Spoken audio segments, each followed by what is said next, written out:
पंच परमेष्ठी भगवान की जय।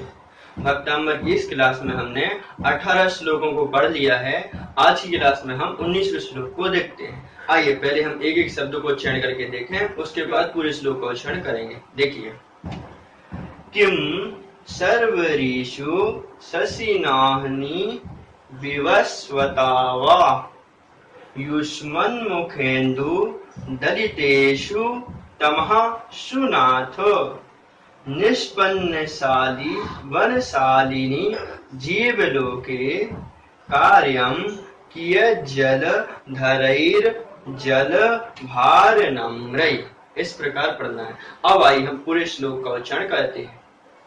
किम सर्वेषु शशिनानि विवस्वतावा युष्मन्मुखेन्दुदलितेषु तमःसु नाथ निष्पन्नशाली वनशालिनी जीवलोके कार्यं कियज्जलधरै जलभारनम्रै।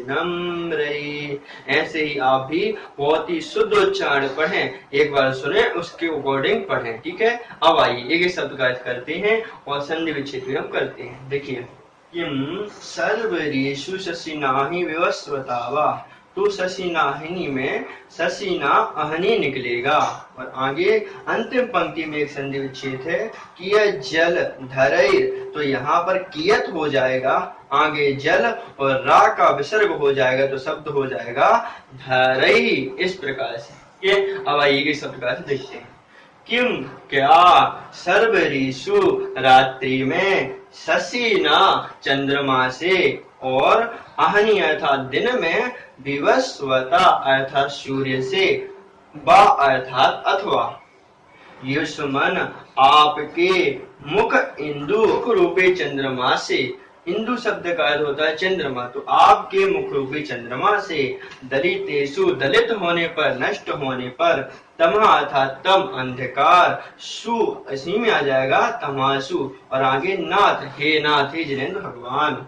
निष्पन्न, निष्पन्न अर्थात निष्पन्न हो गए हैं, पूर्णता को प्राप्त हो गए अथवा फलीभूत हो गए हैं। शालीवन धान्य के खेतों से, शालिनी शोभायमान, जीवलोके जीवलोक में संसार लोक में, कार्यम कार्य, कियत अर्थात क्या कितना, जल अर्थात जल, धरई अर्थात रखने वाले, जल भार अर्थात जल के भार से, नम्र अर्थात नम्रीभूत हैं। इस प्रकार से एक शब्द का अर्थ है। अब आइए हम पूरे श्लोक का अर्थ अनुभव में देखते हैं।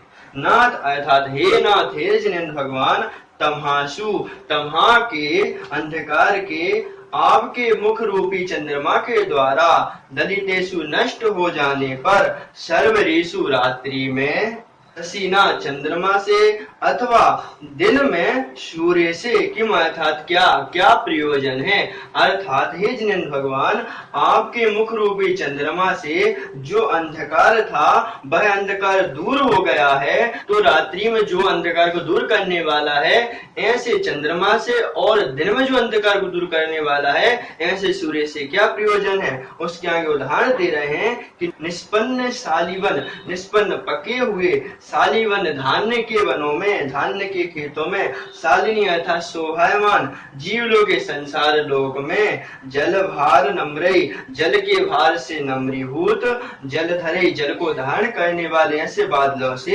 कियत कार्यम कितना कार्य रह जाता है, अर्थात के हुए धान्य खेतों में, इस संसार लोक में जो धान्य की खेती वह पक गई है, पूरी शोभायमान हो रही है, ऐसी खेती के लिए जल भार नम्रे, जल के भार से नम्रीभूत है, पूरे खचाखच भरे हुए हैं जल से, ऐसे बादलों से क्या प्रयोजन हो जाता है, अर्थात ऐसे बादलों से प्रयोजन नहीं है। उसी प्रकार हे जिनेंद्र भगवान, जब पूरा अंधकार आपके मुख रूपी चंद्रमा के द्वारा नष्ट कर दिया गया है, तो रात्रि में चंद्रमा से और दिन में सूर्य से क्या प्रयोजन होता है। इस प्रकार अन्वय से अर्थ है। अब आइए श्लोक से अर्थ देखते हैं। देखिए, नाथ अर्थात हे नाथ, हे जिनेंद्र भगवान, तमहासु तमहा के अंधकार के, युष्मन मुखेन्दु आपके द्वारा, दलितेषु नष्ट हो जाने पर, दिन में सूर्य से और रात्रि में चंद्रमा से किम अर्थात क्या प्रयोजन है। कह दिया कि जिनेंद्र भगवान आपके मुख रूपी चंद्रमा के द्वारा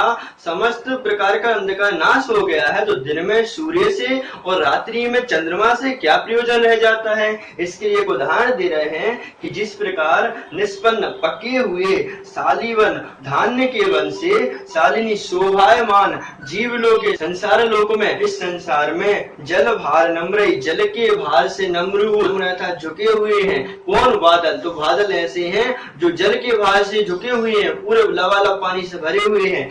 ऐसे जल धर गया था, तो बादलों से किया अर्थात कितना कार्य अर्थात प्रयोजन रहता है। अर्थात जिस प्रकार से पके हुए धान्य खेतों से शोभायमान इस संसार में जो बादल हैं, जो विशेष प्रकार के जल को रखने वाले हैं, ऐसे बादल के जल से क्या प्रयोजन रहता है। अर्थात वो जो जमीन है, जितनी भी खेती है वह तो पूरी शोभायमान हो रही है, जितनी भी धरती है वह खेती से लबालब है। तो इस खेती के लिए, इस जमीन के लिए बादलों की जल की क्या आवश्यकता है? कोई आवश्यकता नहीं है। अर्थात ऐसी जमीन के लिए, ऐसी धरती के लिए बादल की कोई आवश्यकता नहीं रह जाती। उसी प्रकार हे जिनेंद्र भगवान आपके मुख के द्वारा अंधकार सभी प्रकार का नष्ट हो गया है। रात्रि में अंधकार को दूर करने वाले चंद्रमा से और दिन में अंधकार को दूर करने वाले सूर्य से क्या प्रयोजन होता है। अर्थात आपके मुख ने सही प्रकार के अंधकार को दूर कर दिया है, तो हम सूर्य और चंद्रमा से क्या प्रयोजन रह जाता है। अर्थात हे जिनेंद्र भगवान उन सूर्य और चंद्रमा के सामने आपका जो मुख है, मुख रूपी चंद्रमा है, वह अधिक शोभायमान होता है। क्यों होता है? क्योंकि वह जो सूर्य और चंद्रमा है वह तो बाहर के अंधकार को दूर करने वाला है, लेकिन हे जिनेंद्र भगवान आपका मुख रूपी चंद्रमा वह जीवों के अंतरंग से लेके बहिरंग के अंधकार को दूर कर कर सिद्ध शिला पर विराजमान करवाने वाला है। इस प्रकार से कह दिया सूर्य और चंद्रमा से क्या प्रयोजन है, क्योंकि आपके मुख के द्वारा तो सही प्रकार का अंधकार नष्ट हो गया है। इस प्रकार से पूरे श्लोक का अर्थ है। अब आइए हम एक शब्द का शब्दार्थ में देखते हैं।